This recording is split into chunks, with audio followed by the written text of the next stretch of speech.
ಒಂದು ದೊಡ್ಡ ಸಮಸ್ಯೆ ಬಂದು ಮನೇಲಿ ಕೂತ್ಕೊಂಡಿದೆ.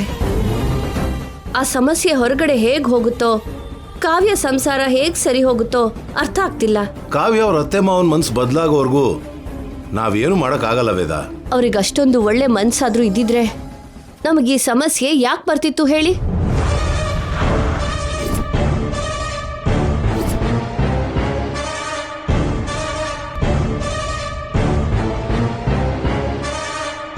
ಅಮ್ಮ, ಏನಾದ್ರೂ ಯೋಚನೆ ಮಾಡಿದ್ರ? ನನಗೇನು ಅರ್ಥ ಆಗ್ತಿಲ್ಲಮ್ಮ. ಹಾಗಂದ್ರೆ ಹೇಗತ್ತೆ ಅವ್ರೆ? ಮತ್ತಿನ್ನೇನ್ ಮಾಡುವಂತೆಯ? ಏನಾದ್ರೂ ಅದ್ಭುತ ನಡಿಬೇಕೆ ಹೊರತು ನಮ್ಮಿಂದ ಆಗೋದು ಏನೂ ಇಲ್ಲ.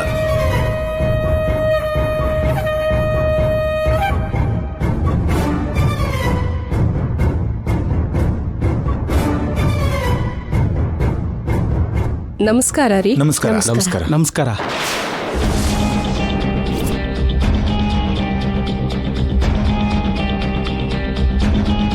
ಹೇಳ್ದೆ ಕೇಳ್ದೆ ಇಲ್ಲಿಗೆ ಬಂದಿರೋದಕ್ಕೆ ಆಶ್ಚರ್ಯ ಪಡ್ತಿದ್ದೀರಾ? ಬರ್ಬೇಕಾಗಿರೋ ಸಮಯ ಬಂದಾಗ ಬರ್ದೇ ತಪ್ಪಲ್ಲ ಅಲ್ವರಿ? ನಿಮ್ಮ ಹತ್ರ ಮಾತಾಡೋಣ ಅಂತ ಬಂದ್ವಿ. ಅತ್ತೆ ಮಾವ, ನಮ್ಮ ಅಪ್ಪ ಅಮ್ಮ. ಹೌದಾ? ನಮಸ್ತೆ ರೀ. ಬನ್ನಿ ಬನ್ನಿ, ಕೂತ್ಕೊಳ್ಳಿ.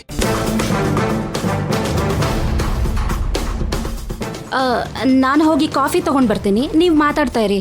ಅಯ್ಯೋ, ಇವಾಗ ಅಂತ ಮರ್ಯಾದೆ ಏನ್ ಬೇಡ ಬಿಗ್ರೆ.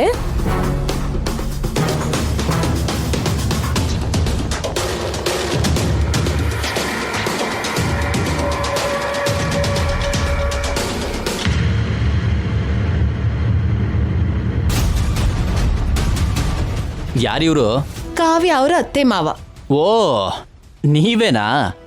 ಸಡನ್ ಆಗಿ ತೂಫಾನ್ ಬಂದಾಗ ಬಂದಿದ್ದೀರಲ್ಲ. ಇವರು ನನ್ ಬನ್ನಿ ಅಂತ ಕರ್ತಿಲ್ವಲ್ಲ, ಮತ್ಯಾಕ್ ಬಂದಿದ್ದಾರೆ? ನೀವೇ ಬಂದಿದ್ದೀರಾ ಅಂದ್ರೆ ನಮಗ್ ತುಂಬಾ ಆಶ್ಚರ್ಯ ಆಗ್ತಾ ಇದೆ.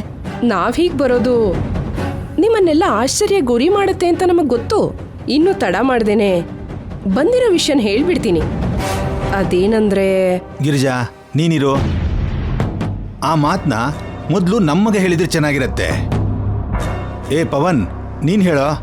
ನಾನು ನಮ್ಮ ಪೇರೆಂಟ್ಸ್ ನಿಮ್ಮ ಮನೇಲಿರೋ ನನ್ನ ಹೆಂಡತಿನ ಕರ್ಕೊಂಡು ಹೋಗೋಣ ಅಂತ ಬಂದ್ವಿ.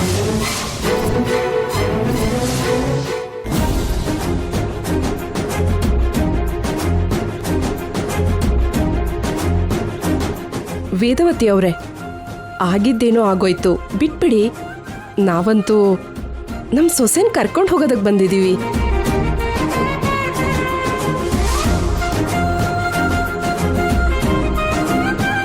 ಹೌದ್ರಿ, ಸೊಸೆಯಲ್ಲಿ ಅಂತ ಎಲ್ಲರೂ ಕೇಳ್ತಿದ್ದಾರೆ. ಅವ್ರಿಗೆ ಏನು ಉತ್ತರ ಕೊಡಬೇಕು ಅರ್ಥ ಆಗ್ತಿಲ್ಲ ನಮಗೆ. ನೀವು ನಿಜಾನೇ ಹೇಳ್ತಾ ಇದ್ದೀರಾ? ಹೌದಮ್ಮ, ನೀನು ನಿನ್ ಗಂಡ ಬಂದು ಕೇಳ್ಕೊಂಡ್ರಿ, ಆಮೇಲೆ ನಿಮ್ಮ ಅತ್ತೆ ಮಾವ ಬಂದು ಕೂಡ ಕೇಳ್ಕೊಂಡ್ರು. ಒಂದ್ ರೀತಿಯಲ್ಲಿ ಹೇಳಬೇಕು ಅಂದ್ರೆ ಬುದ್ಧಿನೂ ಹೇಳಿದ್ರು. ಅದಕ್ಕೆ ನಾವೇ ಮನಸ್ಸು ಬದಲಾಯಿಸ್ಕೊಂಡು ಬಂದ್ವಿ. ಏನ್ ಬಂಗಾರ ಇದು ಹೀಗೆ ನಡೀತಾ ಇದೆ? ಅದೇ ಅರ್ಥ ಆಗ್ತಾ ಇಲ್ಲ. ತುಂಬಾ ಸಂತೋಷ ಇವ್ರೆ. ಮದ್ವೆ ಆದ ಕೆಲವೇ ದಿನಕ್ಕೆ ನಮ್ಮ ಮಗಳ ಪರಿಸ್ಥಿತಿ ಹೀಗಾಗೋಯ್ತಲ್ಲ ಅಂತ ತುಂಬಾ ಯೋಚನೆ ಮಾಡ್ತಾ ಇದ್ವಿ. ನೀವೇ ಬಂದು ಹೀಗೆ ಹೇಳ್ತಿದ್ರೆ ತಲೆ ಮೇಲಿರೋ ಭಾರ ಎಲ್ಲ ಇಳಿದೋಯ್ತು. ಹೌದು, ಆಸ್ತಿಲಿ ಭಾಗ ಬರೋವರೆಗೂ ಕಾವ್ಯನ ಮನೆಗೆ ಕಳಿಸ್ಬೇಡಿ ಅಂತ ನೀವು ಹೇಳ್ದಾಗಿನಿಂದ ನಮ್ಮ ಮನಸ್ಸು ಅಲ್ಲೋಲ ಕಲ್ಲೋಲ ಆಗೋಗಿತ್ತು ಗೊತ್ತಾ? ನಾವಂತೂ ಅಷ್ಟಕ್ಕೂ ಆಲೋಚನೆ ನಿಮಗ್ ಬಂದಿದ್ದ, ಇನ್ಯಾರಾದ್ರೂ ಹೇಳಿದಕ್ಕೆ ಬಂದಿದ್ದ ಅಂತ ಯೋಚಿಸ್ತಿದ್ವಿ. ಇನ್ನು ಹೋಗಿರೋದ್ರ ಬಗ್ಗೆ ಮಾತಾಡೋದ್ರಲ್ಲಿ ಅರ್ಥ ಇಲ್ಲ. ಅಮ್ಮನವರು ನಿಮ್ಮ ಮನಸ್ಸನ್ನ ಬದಲಾಯಿಸಿ ನಮ್ಮನೆ ಕಳ್ಸಿದ್ದಾರೆ ಅಂದ್ರೆ ತುಂಬಾ ಸಂತೋಷ ಆಗ್ತಿದೆ. ಪರಿಹಾರ ಇಷ್ಟು ಸುಲಭವಾಗಿ ಸಿಗುತ್ತೆ ಅಂತ ನಾವು ಅನ್ಕೊಂಡಿರಲಿಲ್ಲ ರೀ. ಹೌದು, ಅಷ್ಟಕ್ಕೂ ನಮ್ಮ ಸೊಸೆಯಲ್ಲಿ ಮೇಲ್ಗಡೆ ರೂಮಲ್ಲಿದ್ದಾಳೆ. ಬೇಗ ಕರೀರಿ ಅವಳನ್ನ. ಸರಿ ಬಿಗ್ರೆ. ಅಮ್ಮ ಕಾವ್ಯ, ಕಾವ್ಯ, ಬೇಗ ಕೆಳಗಡೆ ಬಾಮ್ಮ.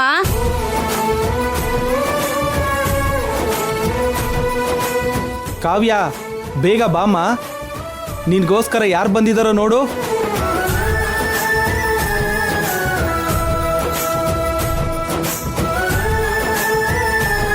ಪವನ್, ಕಾವ್ಯ,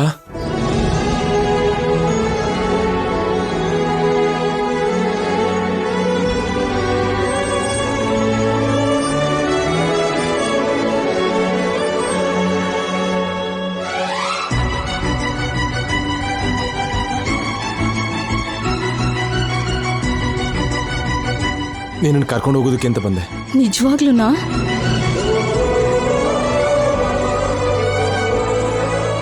ನಿನಗೆ ನಾವೇನಾದ್ರೂ ನೋವು ಕೊಟ್ಟಿದ್ರೆ ಕ್ಷಮ್ಸಮ್ಮ. ಅಯ್ಯೋ ಅತ್ತೆ, ಯಾಕಷ್ಟು ದೊಡ್ಡ ಮಾತು? ನಮ್ಮ ಕಡೆಯಿಂದ ತಪ್ಪು ನಡೆದಾಗ ಕ್ಷಮಿಸು ಅಂತ ಕೇಳೋದ್ರಲ್ಲಿ ತಪ್ಪೇನಿದೆಯಮ್ಮ? ಬಂಗಾರ, ಸ್ಕ್ರಿಪ್ಟ್ ಎಲ್ಲ ರಿವರ್ಸ್ ಆಗ್ತಾ ಇದೆಯಲ್ಲ. ಅದೇ ನನಗೂ ಅರ್ಥ ಆಗ್ತಾ ಇಲ್ಲ. ಇನ್ನೂ ನಾವು ನಮ್ಮ ಸೊಸೆನ ಕರ್ಕೊಂಡು ಹೋಗ್ತೀವಿ ವೇದವತಿ ಅವರೇ. ಒಳ್ಳೇದು ರೀ. ಅದಕ್ಕೆ ಅವರೇ, ಅಣ್ಣ ಅವರೇ, ನಾವು ಹೊರಡ್ತೀವಿ ನಮ್ಮ ಸೊಸೆನ ಕರ್ಕೊಂಡು. ಸರಿ ಬೀಗ್ರೆ. ನೀವೊಂದ್ಸರಿ ನಮ್ಮನೆಗೆ ಬರ್ಬೇಕಮ್ಮ. ಬನ್ನಿ ಬೀಗ್ರೆ. ಸರಿ ಬೀಗ್ರೆ. ನಡೀರಿ, ಇನ್ಯಾಕೆ ಲೇಟು? ನಡಿ. ನಡಿಯಮ್ಮ.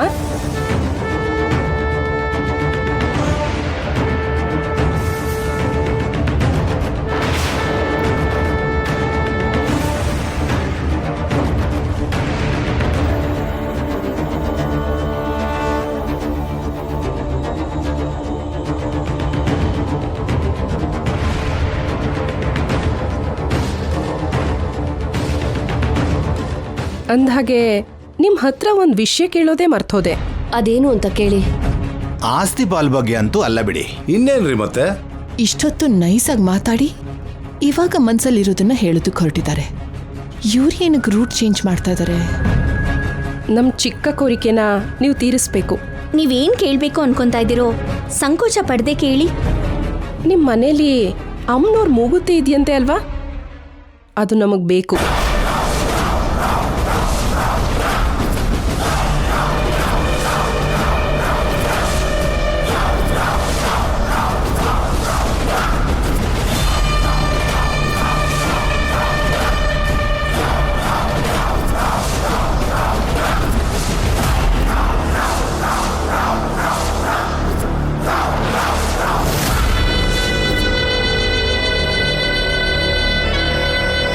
ಎಲ್ರಿಗೂ ಕೇಳಿಸ್ತಾ?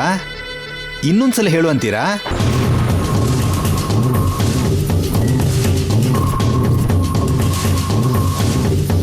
ಅಮ್ಮೋರ ಮೂಗುತ್ತಿನ ನಮ್ಗೆ ಕೊಟ್ರೆ ಕಾವ್ಯನ ನಾವು ಕರ್ಕೊಂಡು ಹೊರಟೋಗ್ತೀವಿ.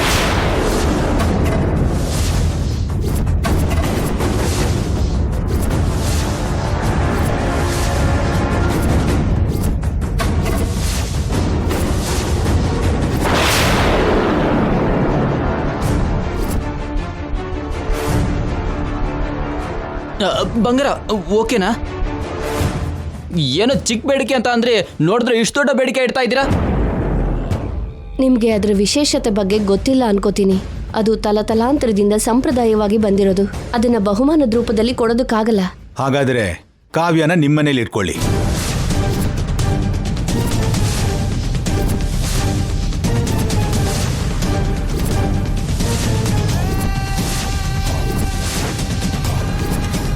ಸಂಬಂಧ ಇಲ್ದಿರೋ ಬೇಡಿಕೆ ಕೇಳ್ತಿದ್ದೀರಲ್ಲಮ್ಮ? ನಮ್ಮ ಮಗನಿಗೆ ಒಳ್ಳೊಳ್ಳೆ ಸಂಬಂಧ ನೋಡಿದ್ವಿ. ಇವನೇನೋ ಕಾವ್ಯನ್ ಮದ್ವೆ ಮಾಡ್ಕೊಂಡ. ನಾವೇನೋ ವರದಕ್ಷಿಣೆ ಕೇಳ್ತಿಲ್ಲ, ಆಸ್ತಿ ಬೇಡ ಅಂತಿದೀವಿ. ಬಂಗಾರನ ತೊಲೆಗಟ್ಲೆ ಕೇಳ್ತಿಲ್ಲ, ಚಿಕ್ಕ ಮೂಗುತ್ತಿನೇ ಅಲ್ವಾ ರೀ? ಅದು ಆಕಾರದಲ್ಲಿ ಚಿಕ್ಕದಾಗಿರ್ಬೋದು ರೀ, ಆದ್ರೆ ಅದು ನಮ್ ದೇವ್ರ ಮನೆಗೆ ಮಾತ್ರ ಸೀಮಿತ. ಹಾಗಾದ್ರೆ ನಿಮ್ಮ ಕಾವ್ಯನ ನಿಮ್ಮನೇಲೇ ಇರಿಸ್ಕೊಳ್ಳಿ.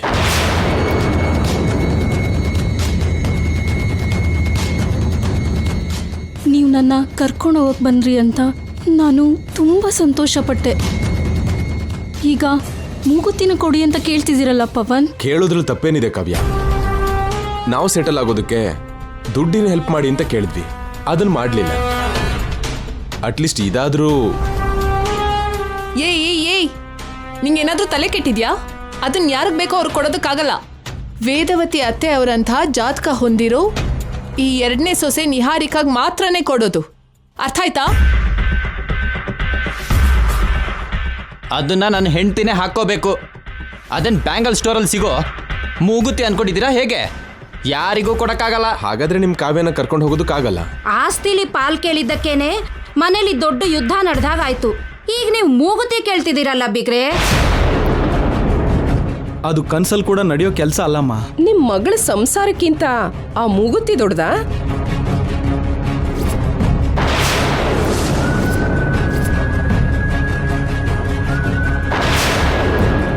ಆ ವಿಷಯದಲ್ಲಿ ನೀವೇನೋ ಒಂದು ನಿರ್ಧಾರ ತಗೊಂಡು ನಮಗ್ ಫೋನ್ ಮಾಡಿ ಆವಾಗ ಬರ್ತೀವಿ.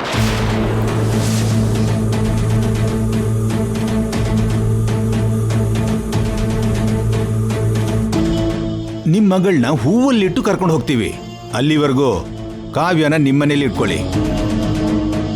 ಲೇ ಏನೋ ಇನ್ನೂ ನಿಂತ್ ನೋಡ್ತಾನೆ ಇದೆಯಾ? ನಡಿ ಹೋಗೋಣ. ಹೆಸರಿಗೆ ಶ್ರೀಮಂತರು, ಚಿಕ್ಕ ಮೂಗುತ್ತಿನೂ ಕೂಡ ಕೊಡಲ್ವಂತೆ.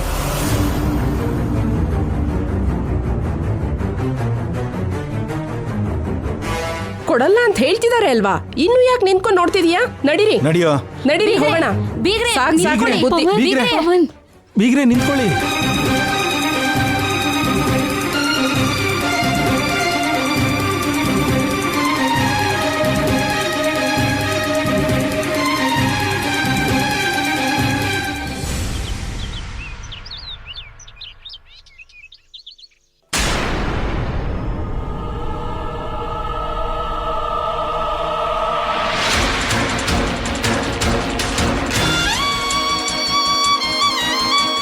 ಕಾವ್ಯ ಸಮಸ್ಯೆಗೆ ಪರಿಹಾರ ಸಿಕ್ಕಾಗೆ ಸಿಕ್ಕಿ ಹೀಗೆ ಯಾಕಾಯ್ತು ಅಂತಾನೆ ಅರ್ಥ ಆಗ್ತಿಲ್ಲ.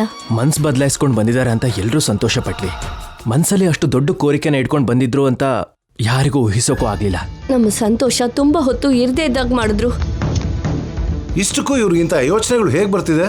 ತುಂಬಾ ಜನ ನಮ್ಮ ಕುಟುಂಬದ ಜೊತೆ ಸಂಬಂಧನ ಬೆಳೆಸೋದೆ ಮಹಾಭಾಗ್ಯ ಅಂತ ಭಾವಿಸ್ತಾರೆ. ಆದ್ರೆ ಇವ್ರ ಬುದ್ಧಿ ಏನ್ ಹೀಗಿದೆ? ಆಸ್ತಿಲಿ ಪಾಲಂದ್ರೆ ಎಲ್ರಿಗೂ ತೊಂದರೆ, ಅದಕ್ಕೆ ಎಲ್ರೂ ಬೇಡ ಅಂದ್ರು. ಇವಾಗ ಮೂಗುತಿ ವಿಷಯದಲ್ಲಿ ನಿಹಾರಿಕಾನೇ ನಿರ್ಧಾರ ತಗೋಬೇಕು. ನಿಮ್ ಎಲ್ಲರ ಅಭಿಪ್ರಾಯನೂ ಹೇಳಿ. ಏನ್ ಹೇಳೋದು? ಅಷ್ಟಕ್ಕೂ ಅವ್ರು ಕೇಳ್ತಾ ಇರೋದ್ರಲ್ಲಿ ಏನಾದ್ರೂ ಅರ್ಥ ಇದೆಯಾ? ಅದೇಗಾಗತ್ತೆ? ಅದು ಮಾಮೂಲಿ ಆಸೆ ಅನ್ನಲ್ಲ, ಅತಿ ಆಸೆ ಅಂತ ಕರೀತಾರೆ.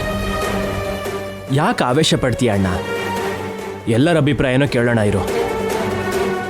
ಅಕ್ಕ, ಮೊದಲು ನೀನು ಹೇಳು. ನಾನು ಈ ಮನೆ ಮಗಳಾಗಿರೋದಕ್ಕೆ ಮೂಗುತಿ ಹೇಗೂ ನನಗೆ ಸಿಗಲ್ಲ. ಅದು ಎಲ್ಲರಿಗೂ ಗೊತ್ತಿರೋ ವಿಷಯನೇ. ನಾನು ಇನ್ನೇನು ಹೇಳಕ್ಕಾಗುತ್ತೆ? ಅವನಿ, ನಿನ್ನ ಅಭಿಪ್ರಾಯ ಏನು? ಹಲೋ ಬ್ರದರು, ಏನಿದು? ಇದನ್ನ ಹರಾಜ್ ಹಾಕೋ ಜಾಗ ಅನ್ಕೊಂಡಿದ್ಯಾ? ನೀನಿರು ಅಣ್ಣ, ಯಾಕೆ ಟೆನ್ಷನ್ ಮಾಡ್ಕೋತೀಯಾ? ಅವನಿ, ನೀನು ಹೇಳು. ಹೇಳೋಕೇನಿದೆ ಬಾವ, ನಾನು ಜಾತಕ ಹೊಂದಾಣಿಕೆ ಆಗದೆ ಇರೋಳು. ಅದ್ರ ಮೇಲೆ ನನಗೆ ಯಾವುದೇ ಆಸೆನೂ ಇಲ್ಲ. ಅದಕ್ಕೆ ಇದ್ದಿದ್ರೆ ಚೆನ್ನಾಗಿರ್ತಿತ್ತು. ಅವ್ರ ಅಭಿಪ್ರಾಯ ಕೂಡ ಕೇಳ್ಬೋದಿತ್ತು. ಅದಕ್ಕೆ ಫೋನ್ ಮಾಡ್ತೀನಿ ಇರಿ. ಮಾಡಬೇಕಾಗಿರೋ ಅಗತ್ಯ ಇಲ್ಲ ಬಾವ. ಯಾಕೆ ಅಂದರೆ ಲಾವಣ್ಯ ಅಕ್ಕ ಕೂಡ ತನ್ನ ಆಸೆನ ಯಾವತ್ತೋ ಸಾಯಿಸ್ಕೊಂಡಿದ್ದಾಳೆ. ಇನ್ನು ಕಾವ್ಯ ವಿಷಯ ಅಂತ್ಯ, ಮತ್ತೊಂದು ಮನೆಗೆ ಹೋಗಿರೋ ಹುಡುಗಿ. ಕಾವ್ಯಗೂ ಮೂಗುತ್ತಿಗೂ ಯಾವುದೇ ಸಂಬಂಧನೂ ಇಲ್ಲ. ಇನ್ನು ಯೋಚನೆ ಮಾಡಬೇಕಾಗಿರೋದು ನಿಹಾರಿಕಾ ಮಾತ್ರನೇ. ಕಾವ್ಯ ಜೀವನ ಸರಿ ಹೋಗ್ಬೇಕಂದ್ರೆ ನಿಹಾರಿಕಾನೇ ಮಾತಾಡ್ಬೇಕು. ನಾನ್ ಮಾತಾಡೋದೇನಿದೆ? ಮನ್ಸಲ್ಲಿ ಏನೋ ಇಟ್ಕೊಂಡು ನಿಗೂಢವಾಗಿ ಮಾತಾಡ್ತಿದ್ಯಲ್ಲ, ಯಾಕೆ? ಇದ್ರಲ್ಲಿ ನಿಗೂಢ ಏನಿದೆ ನಿಹಾರಿಕಾ? ಈ ಮೂಗುತಿನ ಅವ್ರಿಗೆ ಕೊಟ್ಬಿಡಿ ಅನ್ನೋ ತರ ಇದೆ ಅವನಿ ಮಾತು. ಎಲ್ಲರ ಅಭಿಪ್ರಾಯ ಕೇಳ್ತಿದೀವಿ ಹೊರತು ಫೈನಲ್ ನಿರ್ಧಾರ ಅಂತೂ ಅಮ್ಮಂದೆ. ಅಮ್ಮ, ನೀನೇನಂತೀಯ? ನನಗೇನು ಅರ್ಥ ಆಗ್ತಿಲ್ಲ. ನನ್ನ ತಲೆ ಮೇಲೆ ದೊಡ್ಡ ಭಾರ ಇರೋ ಹಾಗಿದೆ. ಮೂಗುತಿ ಕೊಡೋಕ್ ಬದಲು ಆಸ್ತಿಲ್ ಭಾಗ ಕೊಡೋದೇ ಒಳ್ಳೇದು ಅಂತ ಅನಿಸ್ತಿದೆ. ಅದೆಲ್ಲ ಹೇಗ್ ಸಾಧ್ಯಪ್ಪ? ಆದರೂ ಇವಾಗ ಅವ್ರಿಗೆ ಆಸ್ತಿ ಮೇಲೆ ಇಂಟ್ರೆಸ್ಟ್ ಹೋಗಿದೆ, ಮೂಗುತಿ ಮೇಲೆ ಶುರುವಾಗಿದೆ. ಕಾವ್ಯಗೋಸ್ಕರ ನಿಹಾರಿಕಾ ಮೂಗುತ್ತಿನ ಬಿಡ್ಕೊಡ್ಬೇಕಾಗಿರೋ ಪರಿಸ್ಥಿತಿ ಕಾಣಿಸ್ತಾ ಇದೆ. ರಾತ್ರಿ ಡೈನಿಂಗ್ ಟೇಬಲ್ ಹತ್ರ ನಿಹಾರಿಕಾ ಏನ್ ಮಾತಾಡಿದ್ಲು ಅಂತ ಎಲ್ಲರೂ ಒಂದ್ಸಲ ನೆನಪು ಮಾಡ್ಕೊಳ್ಳಿ. ಆಸ್ತಿ ವಿಷಯದಲ್ಲಿ ಪಾಲ್ ಕೇಳಿರೋದಕ್ಕೆ ನಾನೇನು ಮಾಡೋಕ್ಕಾಗಲ್ಲ. ಇನ್ನು ಬೇರೆ ಯಾವುದಾದ್ರೂ ವಿಷಯದಲ್ಲಿ ಕೇಳಿದ್ರು ಕೂಡ ಮಾಡೋದಕ್ಕೆ ನಾನು ಸಿದ್ಧವಾಗಿದ್ದೀನಿ. ಕಾವ್ಯ ಸಂಸಾರ ನನ್ನಿಂದ ಉಳಿಯುತ್ತೆ ಅನ್ನೋದಾದ್ರೆ ನಾನು ಮಾಡ್ತೀನಿ. ನಿಂದು ಎಷ್ಟು ದೊಡ್ಡ ಮನ್ಸು ನಿಹಾರಿಕಾ. ಕಾವ್ಯಗೋಸ್ಕರ ತನ್ನ ಪ್ರಾಣ ಬೇಕಿದ್ರೂ ಕೊಡ್ತೀನಿ ಅಂತಂದ್ಲು. ನಿಹಾರಿಕಾದು ಎಷ್ಟು ದೊಡ್ಡ ಮನ್ಸು ಅಂತ ಕೃಷ್ಣ ಭಾವ ಹೊಗಳಿದ್ರು. ಆ ದೊಡ್ಡ ಮನ್ಸು ಇವಾಗ ನಿರೂಪಿಸ್ಕೋಬೇಕು. ಆ ದರಿದ್ರದವರು ಇಂಥ ಕೋರಿಕೆ ಕೇಳ್ತಾರೆ ಅಂತ ಗೊತ್ತಿಲ್ಲದೆ ಹಾಗೆ ಕಮಿಟ್ ಆಗಿ ಸಿಕ್ಕಾಕೊಂಡ್ಬಿಟ್ಟೆ. ರಾತ್ರಿ ನಿನ್ ಬಗ್ಗೆ ಸ್ವಲ್ಪ ಜಾಸ್ತಿ ಮಾತಾಡಿ ಸಿಕ್ಕಾಕ್ಸ್ಬಿಟ್ಟೆ ಬಂಗಾರ. ಅಮ್ಮ ನೀನೇನು ಮಾತಾಡ್ತಿಲ್ವಲ್ಲಮ್ಮ, ಏನೋ ಒಂದು ಹೇಳಮ್ಮ. ಮೊದಲು ಅವರು ಕೇಳಿದ್ದನ್ನೇ ನನಗೆ ಜೀರ್ಣಿಸ್ಕೊಳಕ್ ಆಗ್ತಿಲ್ಲ.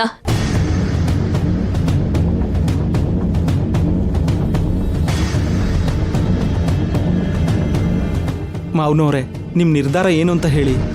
ನನ್ಗೆಲ್ಲ ಅಯೋಮಯವಾಗಿದೆಯಪ್ಪ, ನಾನೇನು ಹೇಳಕ್ಕಾಗಲ್ಲ.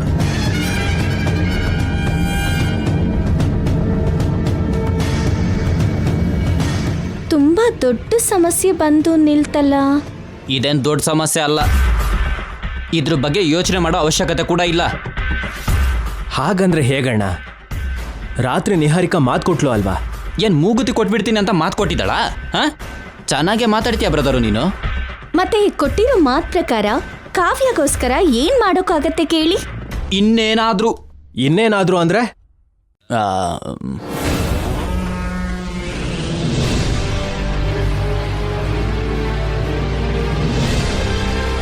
ನಿಹಾರಿಕಾ, ನೀನ್ ಮನ್ಸ್ ಮಾಡಿದ್ರೆ ಏನಾದ್ರೂ ಮಾಡ್ತೀಯ. ಸ್ವಲ್ಪ ಯೋಚನೆ ಮಾಡು. ವಸಂತ ಅವರೇ. ಹೌದು ನಿಹಾರಿಕಾ, ಎಲ್ಲ ನಿನ್ನ ಕೈಯಲ್ಲೇ ಇದೆ. ನನ್ನ ಕೈಯಲ್ಲ. ಇಂಥ ಸಮಯದಲ್ಲಿ ನೀನೇನಾದ್ರೂ ತ್ಯಾಗ ಮಾಡಿದ್ರೆ ನೀನ್ ನಮ್ ವಂಶದ ಚರಿತ್ರೆನಲ್ಲಿ ಉಳ್ಕೊಂತೀಯ.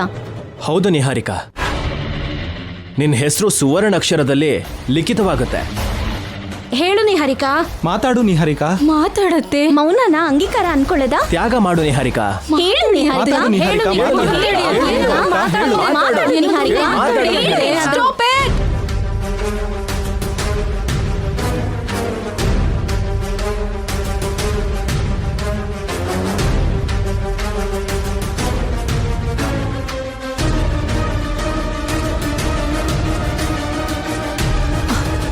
ನನ್ನ ತಲೆ ತಿರುಗ್ತಾ ಇದೆ. ನನಗೆ ಸ್ವಲ್ಪ ಪ್ರಶಾಂತವಾಗಿರೋದಕ್ಕೆ ಬಿಡ್ತೀರಾ? ಅಯ್ಯಯ್ಯೋ, ನನ್ನ ಹೆಂಡತಿನ ಸಾಯಿಸ್ತೀರಾ ಹೇಗೆ? ನಿಹಾರಿಕಾ, ನಿಹಾರಿಕಾ, ನಿಹಾರಿಕಾ, ನಿಹಾರಿಕಾ ಬರಬೇಡ. ಬಂಗಾರ,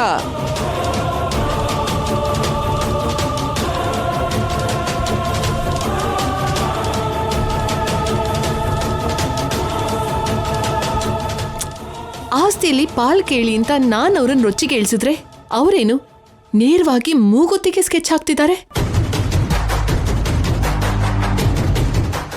ಏನ್ ಯೋಚನೆ ಮಾಡ್ತಿದ್ಯಾ?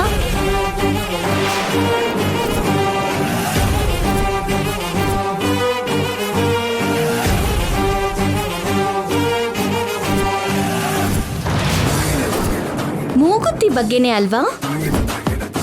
ನನ್ ಬೆಸ್ಟ್ ಎನಿಮಿಗೆ ನಾನೊಂದು ಸಜೆಷನ್ ಕೊಡೋಣ ಅಂತ ಬಂದೆ. ಆಕ್ಸೆಪ್ಟ್ ಮಾಡಿದ್ರೆ ನಿನ್ ಲೈಫ್ ಚೆನ್ನಾಗಿರತ್ತೆ.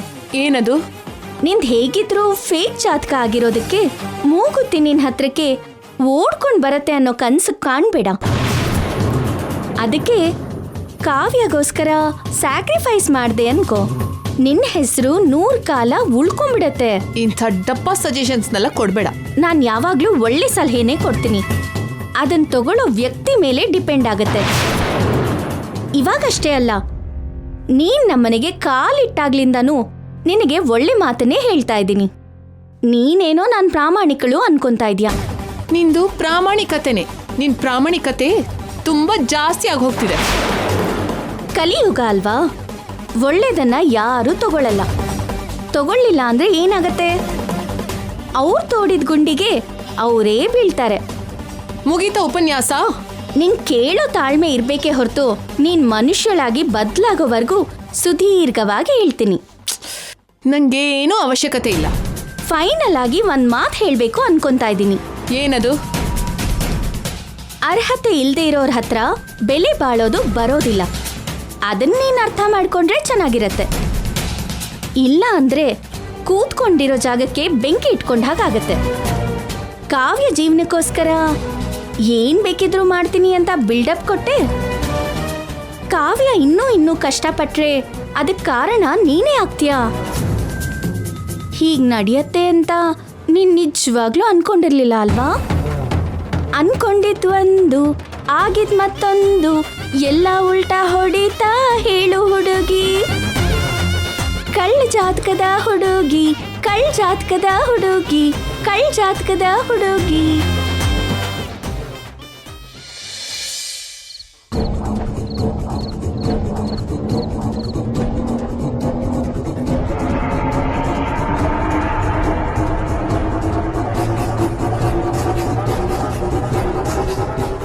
ಬಂಗಾರ ಏನು ಕಷ್ಟೊಂದು ಟೆನ್ಷನ್ ಮಾಡ್ಕೋತಿದ್ಯಾ? ಏನು ಗೊತ್ತಿಲ್ದಿರೋ ಹಾಗೆ ಮಾತಾಡ್ತಾ ಇದೆಯಲ್ಲ. ಕಾವ್ಯನ ಉಪಯೋಗಿಸ್ಕೊಂಡು ಅವ್ರು ನಿಂಗೆ ತೊಂದರೆ ಕೊಡೋಣ ಅಂತ ಅನ್ಕೊಂಡಿದ್ವಿ.